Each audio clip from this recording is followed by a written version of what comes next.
In higher ed, we're all looking for big wins, but reducing a 75% application abandonment rate and achieving a 90% conversion rate, that's next level transformation. Michael Battersworth, CMO at Texas State Technical College, shares how they achieved this by streamlining the application process with Element 451. Our Element journey began out of a necessity. We were switching to a new SIS, and the application process was going to pose some real usability issues for us. We felt that application was going to hamper our enrollment. So we began quickly to evaluate different CRMs, different applications. So for context on that, our conversion rate with the prior application had about 75% abandonment of people clicking apply to submit. And the first weeks after going live with Element, we saw an 80% conversion, and that's now up to 90. So improving the usability of that application on the front-end process has had a significant advance in our intake. When technology works for students, it works for you.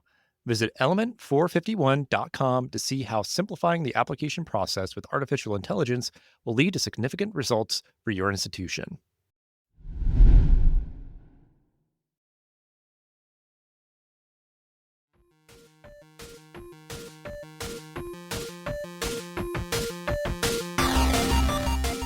Welcome to the Higher Ed Geek Podcast, where each week we explore the impact of EdTech on the student experience with engaging, fun, and relevant conversations that honor the wide range of work happening all across the higher ed ecosystem.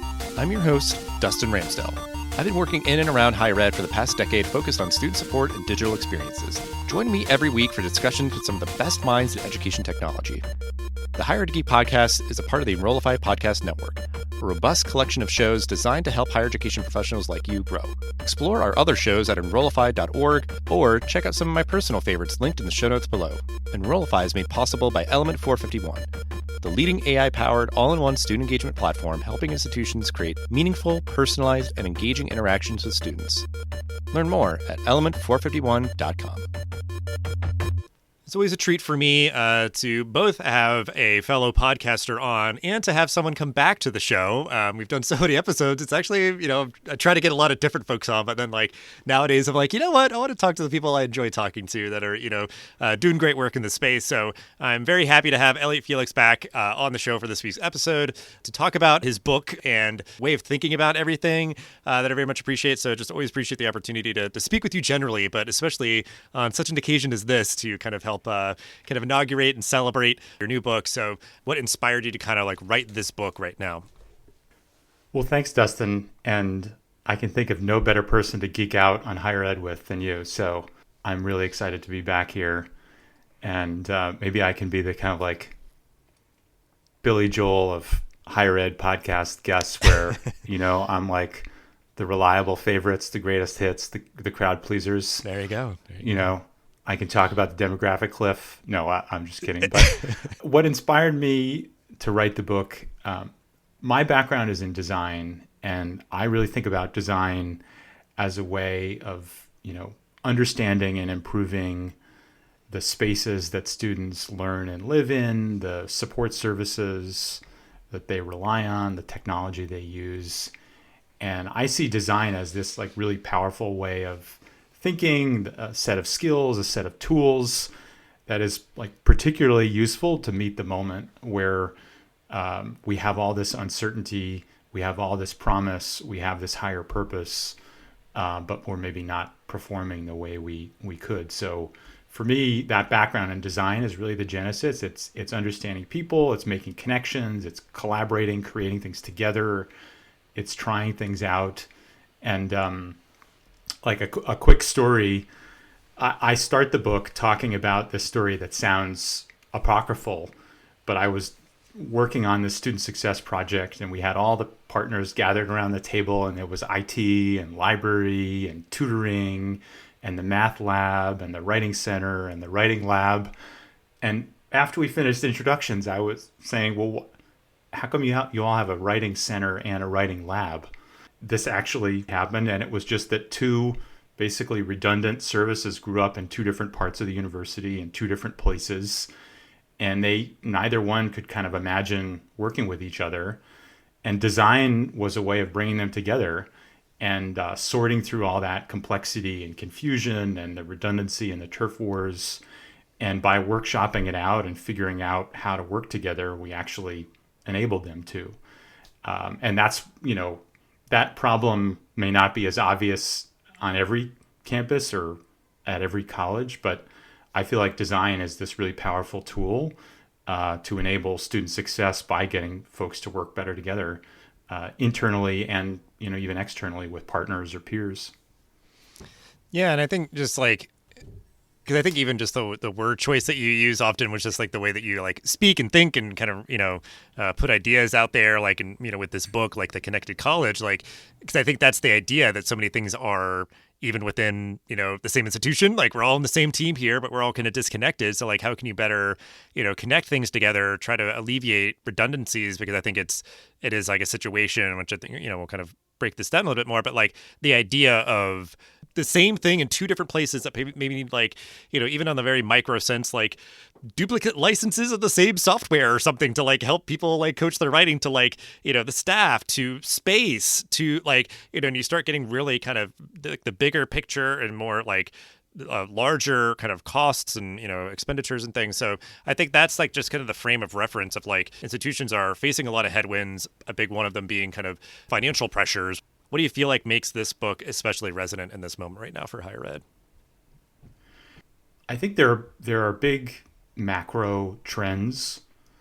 Some of them are challenges, some of them are opportunities for institutions that we're facing. I think there's, declining confidence in higher ed, a lot of folks not feeling like their values or views will be welcome. I think there's shifting demographics where there's fewer students opting to go to college. Everybody talks about a 15% demographic cliff, but in the last 5 years or so, there's 10% fewer high school grads opting to go to college. I think there's new operating models, there's technology change. I bet if we put generative AI in the headline of this podcast, we would get 10x the plays. Mm-hmm, mm-hmm. And there's declining demand. So there's only one way to solve them, which is to work better together. And in a time when there's, fewer resources and more needs, and too many systems are failing too many students and society, right? If it's not just the students, it's also the workforce. Are they fulfilling their needs? Are they creating the impact more broadly? I don't feel like we have any choice but to work better together to make it happen. And what I try and do in the book is, where are the places where 1 + 1 can equal 11? What are the things you can do that cut across the whole campus and the curriculum to move the needle on student success? Like one example of that, I worked on a kind of an experiential learning initiative at University of Rochester, where they noticed students had lots of ideas for projects with impact. Maybe you want to start a podcast or do a performance or do a volunteer project. And there wasn't really a go-to place for those kinds of projects. I mean, you could go to the entrepreneurship center or the business school, but that only really works if the best way to do your project is to start a company. We created this place that ended up being called the iZone. And it was a place for students to work on those projects, to meet with a mentor, to find teammates, to showcase their work, to get that kind of feedback loop rolling where they could get inspired to do their next project or get inspired to join a team or meet a mentor or meet a role model or get an internship. But that kind of thing only happens if, say, the library is working with IT, working with alumni to get connected to companies in the community, with the Center for Teaching and Learning to create those kind of experiential learning programs and projects. And I think that's where we have to focus, is on these great opportunities, because student success is a team sport. Yeah, I mean, that's a great way to put it. And I think it's like you're kind of starting, like, I think there is a general acknowledgement. It's hard to avoid the, the headlines just generally about kind of the more kind of, existential things that are happening. And then obviously there's just, we're recording this, using something like design as sort of like the toolkit and the tool set, like the way to enable addressing these issues where I feel like some people may feel kind of overwhelmed or, like it's just really daunting to kind of figure out ways for an institution to right size and kind of adjust and like, do a lot of things that you're saying, that can end up sort of manifesting in like an I-zone at an institution or something like it, or just whatever, form or shape that takes at an institution of, what they feel like they need, more of or whatever. But part of, I think, getting there is figuring out, redundancies or going through a much more like, intentional process to like gather feedback and input and ideas and whatever else. So, because I think that I-zone was a really great idea, but that idea of like the ways structurally that institutions can better align themselves to like spark this kind of collaboration, innovation, like partnerships, like you said, being a team sport. But I think, where we kind of started the conversation, there's a lot of disconnection. What are ways that you feel like structurally, maybe using design as sort of a North Star of, that sort of thing? Would just kind of elaborate a little bit more for me, like the ways you can structurally enable more of these things.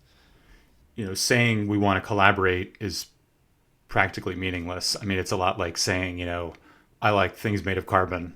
It's pretty darn generic. So you kind of have to dig in and talk about how and why you're going to work together. I think the starting point is a strategic plan. I think every institution has a strategic plan, but few have a strategy. Roger Martin, who's a strategy giant, has often picked on the fact that a strategic plan is kind of a conflating or smushing together two different things, a strategy and plan, and they're not the same. A plan is like a list of stuff, and a strategy is making choices. And not everyone is really doing that. A lot of times the strategic plan is like, let's come up with some ideas that make a big enough tent that we can just stuff everything underneath it. And that's actually not the goal. The goal is to make some choices to help people focus so people know what to say no to. And I think we're so in the mode, especially in COVID accelerated this, of do more with less. It should actually be do less with more, right? We should be more focused. We're going to do these three things. Therefore, we have more resources to do those things instead of being spread thin. And so I think that collaboration can look like a reorganization. Lots of times we see there are groups where a group of people doesn't match the group of support services they offer. So you'd be surprised how often the case that is. There's some, they're organized according to the systems they support, for instance. So like your technology stack somehow becomes your org chart, but they don't necessarily, it necessarily shouldn't be the case. So we've definitely done projects where it's about better aligning the people and the support services. If you can't reorganize, another way to collaborate is create a community of practice, right? Where you have regular meetings, you have some shared tools. One of my favorite examples of this is the Purdue Communicators Council. There's tools, there's templates for all the folks that are communicators across the campus so they can be on brand, on message, not reinventing the wheel. There's regular meetings for them to talk amongst themselves, share best practices, showcase success stories. If in addition to reorganizing or building that community of practice, you can also co-locate different services. I think being in the same place and time definitely fuels that and fosters that collaboration. You get to learn from each other. You start doing some joint programs. Maybe you cover the help desk together. You start to learn more about each other. You build trust. You build rapport. I think, collaborative grants can also be a great way to incentivize the working together. There are small grants that an administration can oversee that maybe are only available when two departments go after it together, which is a nice nudge. I think, you already mentioned redundant systems. I think consolidating systems is a great way to collaborate. And I think sometimes it's just small wins. Like I heard the other day, University of Michigan Dearborn bundled choosing your classes with choosing your mentor. So instead of two different processes, as you're a first year student, you get to sign up for a mentor the same way that you sign up for classes.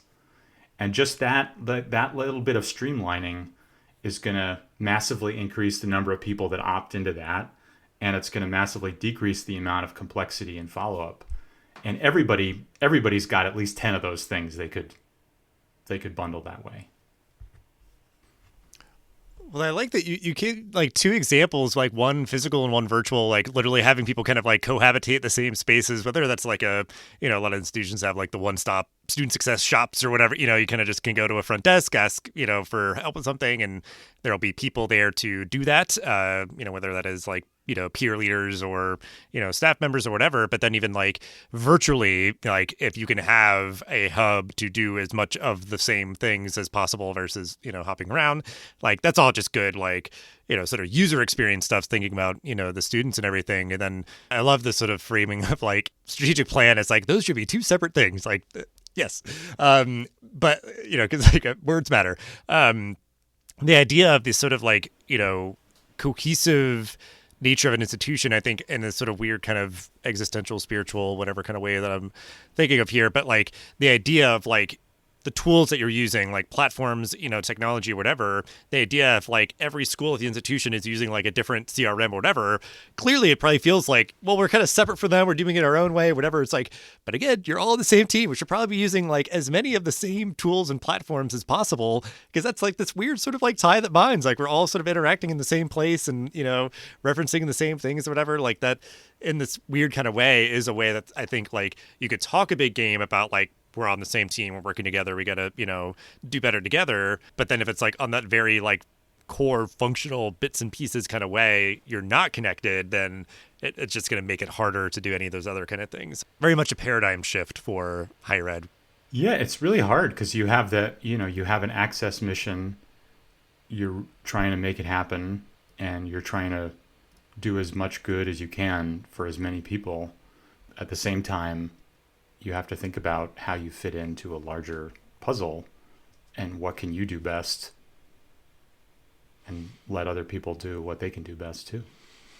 Well, I think that's something to kind of segue to my next question. Like, you need to have, the sort of corporate speak is like good business intelligence. Like, and I just listened to a podcast about that and how it applies to higher ed, but like being able to evaluate like what are high performing programs, what do people like about our best kind of performing programs? Like, what do people think of us? Sort of the kind of economics of your little city, of your campus, your institution, and all the kind of nooks and crannies and stuff. So like, I know a lot of like this work, obviously like anybody would say like, yes, I'd love to, collaborate more with my colleagues or innovate more or whatever.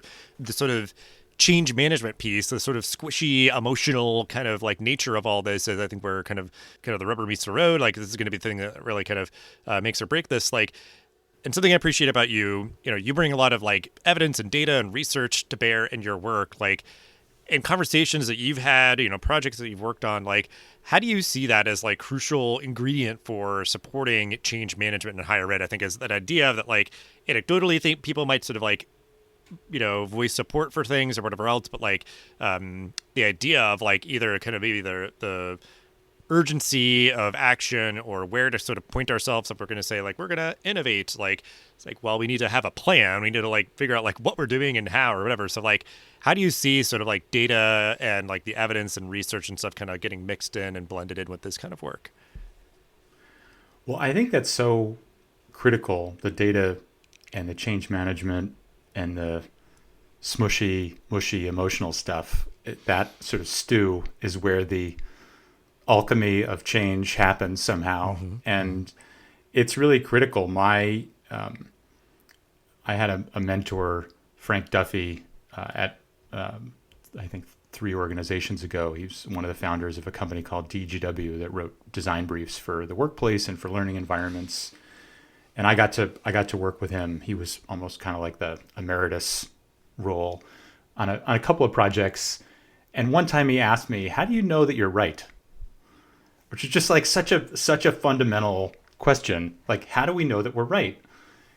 And there are different kinds of data, but for sure you need it. And I think sometimes that data can be peer benchmarking, sometimes it's transaction data, sometimes it's outcome data, sometimes it's survey data. It's all of those, and it's connecting all of those, and it's internal and external. But experience is also data, right? There's qualitative data, there's hearing from people, there's quotes from people, and you have to put it all together in this recipe to make that change stew, just to kind of torture that analogy a little bit. The key part of that recipe, it's not just having the right ingredients, it's how you put them together. And I think now we're cooking. Because I've worked with more than 100 institutions, and it's my experience that no matter how much you show people data, unless they've had a hand in creating the future, they're not going to want to be part of it, right? They have to feel listened to.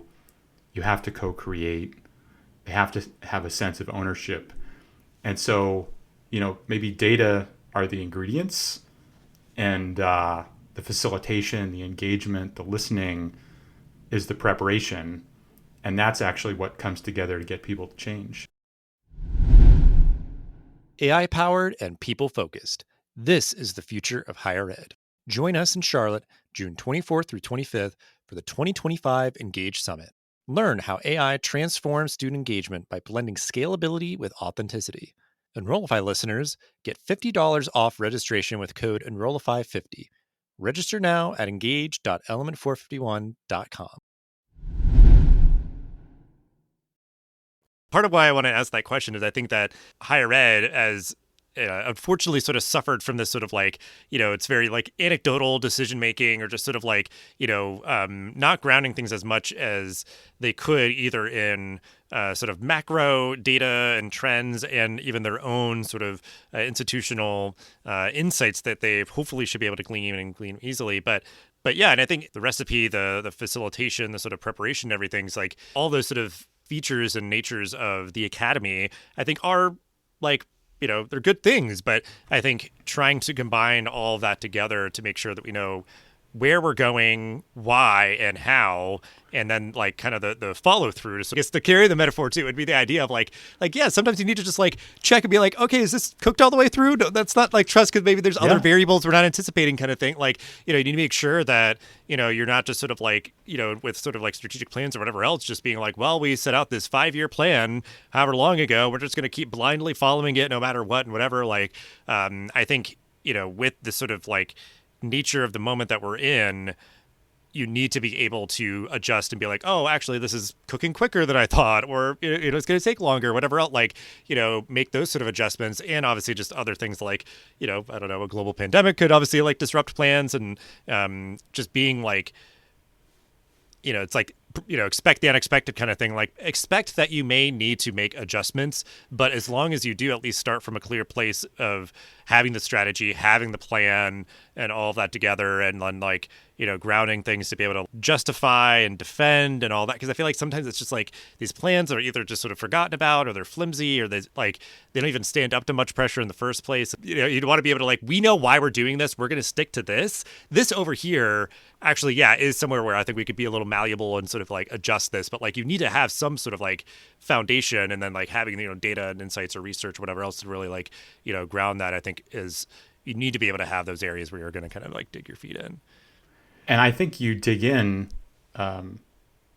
potentially as part of a cohort or part of a community too. I think that my current preoccupation is, if we keep going with this cooking metaphor, it's not just the ingredients and how you prepare them, but it's also, who you're cooking with. And I think so much of the change management aspect of higher ed is helped if you're working in a cohort that of similar institutions that are trying to change together, as part of a state system or part of a membership organization. I know, folks like Ask You are doing great things with cohorts and of folks, whether it's digging into the course schedule or whatever, active learning. I know Uru has got a whole thing brewing on active learning. And I think that can really help too, because you're learning from each other. You get a little bit of political cover. You get some inspiration. You get information, and so I think we probably all cook better in a cooking class too than when we're flying solo. The idea of all of this just feeling daunting, especially when it feels like, oh, were you like blazing the trail here? Were you going down like sort of the untreaded path or something? It's like, well, maybe in some extent, but I'm sure there's others that will be going along that journey with you, because I think like there's just sort of seismic kind of digital transformation waves that are sort of crashing into higher ed and, other sort of societal. I've had conversations recently where it's like, yeah, we're talking about like cloud migration of like that, where it's just like everybody's kind of dealing with that. So you might as well sort of like, buddy up and kind of like, collaborate. And I think that that's like a luxury in higher ed, is that like there is so much willingness to kind of show and tell and talk about this stuff. And, because as much as institutions do compete, it's kind of that idea of like, well, you know what, at the end of the day, if we have like a more educated populace and everywhere else, like I'm not going to argue with that if they're going to school here or somewhere else. Like I'd rather just more people go to school and, get an education, get credentials and everything. So like, I think that that's something that can't be overlooked as like a valuable sort of consistent outlet, to navigate sort of, how are you kind of designing the future of what your institution looks like? What are you, adding in, taking away, sort of combining, and kind of, how are you realigning yourself?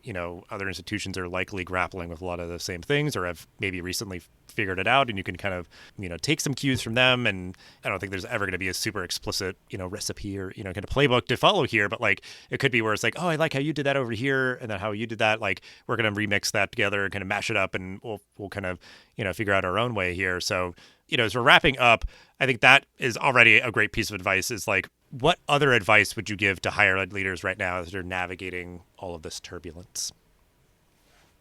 Student success is a team sport, and that goes internally but also externally. So I think that kind of collaboration and the partnership is really a key foundation.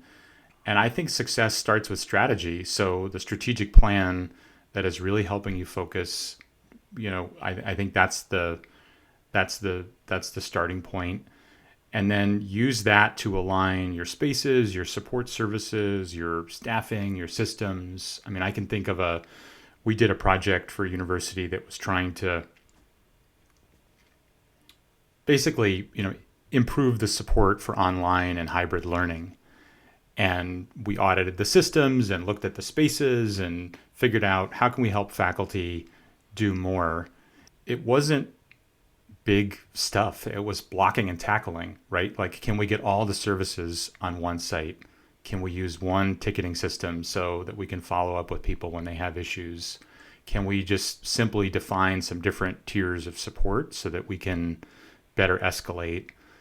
Can we train the staff? Can we look at the ticketing system and see what are the biggest pain points? What are the things that bounce around and it's unclear who has responsibility or who has a solution? Let's focus the training on that. And then the staff are like, great, not only am I willing to take a half day out of my busy schedule, but I will gladly do it because this is going to solve the things that have been killing me for years or months or weeks or whatever. And after doing the blocking and tackling, 6 months later, we did a pre and post assessment, and we had 88% faculty satisfaction. And I don't know about you, but getting 88% of faculty to be happy with something, I feel like is pretty momentous. And so I think there's hope. I think, you create the strategy and then the whole really is greater than the sum of the parts. And along the way, that's the time to break down the silos, to question the tradition. Maybe there's like every time every time you hear someone say like, that's how we've always done it, that's a flag. Let me pull on that thread. Why have we done it that way? I think you can make it happen. The kind of classic gateway into sort of like, making positive change is like, because I think some people say that and they're absolutely not like defending it by any means. It's just like, it's how we always done it. Like, and, we don't love it either. Sometimes people are being like, well, that's just how we've always done it. And, they're going to be stubborn about it. But, on one hand, I think that's the gateway, and it can be sometimes where it's like, oh, actually, this is like a pretty economical way or effective way. And, even again, just like prioritizing things, it's like, we don't need to necessarily like disrupt this just for the sake of like changing it. Cause I think some people, it's just like, well, whatever it was awful, and whatever else it could be, it will be better just because it's different. And it's like, no, like that, you could just be kicking up dust and doing it, kind of needlessly. But I think just even that exercise of evaluating things, because I think, again, that dissuade sort of anecdotal decision making about like, why do students not get timely answers to their like, ticketed support questions or whatever. Like some people get to do all this like guesswork, and then in that vein, you're wasting time because you're like, kind of chasing these sort of like red herrings or whatever, versus it being like, well, let's like dig in and really evaluate. And it's like, oh, okay, yeah, look, we can see this right here. Like this kind of question, or if it goes to this person, or if something happens or whatever, it ends up taking twice as long as it should. Let's focus in and, tackle that. And I think, sometimes it is, really those sort of kind of marginal, kind of things, but it is like, let's take time together, evaluate, problem solve. And like, even with like the emotional squishy stuff, like, I think that helps to like build some momentum of like, we can solve problems, we can, do things. So like, I feel like we're in this moment with all the sort of like turbulence and choppy waters and all that. Like, we need good vision. We need good leadership. We need people to be, helping to make decisions about what we're doing, why, and how. And I think, the work that you do generally, and certainly specifically in this book, will help people to do that. Again, really appreciate your perspective and all that you do. And, I have ways to connect with you and your book, The Connected College, in the show notes. Just always look forward to seeing what you're cooking up next. So just thank you so much for hanging out and sharing all that you did. I'm hopeful this is helpful. And if I can leave folks with one thing, this doesn't have to be some big transformation thing. And in fact, don't call it that. Like progress is made inch by inch. And, I've probably done 100 workshops where you just list the stuff you're doing on a Post-it, list the services you offer, or list the systems you use. I haven't had a single one of those where a leader wasn't surprised by how much stuff they were doing. Right. And that hasn't led to some kind of conversation about prioritizing or sunsetting or consolidating, or it hasn't surfaced gaps. And that's a pretty simple thing to do. Likewise, it doesn't have to be a huge strategic plan that takes a year to write and involves thousands of people's input and ends up super plain vanilla. It can be a one-page memo about like, here are our 3 priorities, or we're going from this to this by doing this. Give people a sense of direction, give people a sense of focus. So if this sounds overwhelming, it isn't. I think you can make progress in your own small ways, and you can scale it up by listening to great podcasts like this one and work together with peers and partners and make it happen. The longer you wait, and just things are not going to get less ambiguous and less turbulent. Like there's always going to be something that is well said, and just appreciate all that you do to kind of help folk navigate all this. So just thanks again. You're quite welcome. The Hired Geek Podcast is a part of the Enrollify Podcast Network. If you like this podcast, chances you like all the other Enrollify shows too. Our podcast network is growing constantly, and we've got a plethora of marketing, enrollment, and higher technology shows that are jam-packed with stories, ideas, and frameworks, all designed to empower you to be a better hired professional. Our shows help you find your next big idea and feature a selection of the industry's best as your host.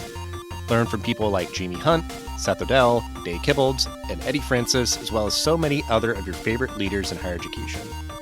Enrollify is made possible by the support of Element 451, a leading AI-powered, all-in-one student engagement platform helping institutions create meaningful, personalized, engaging interactions with students.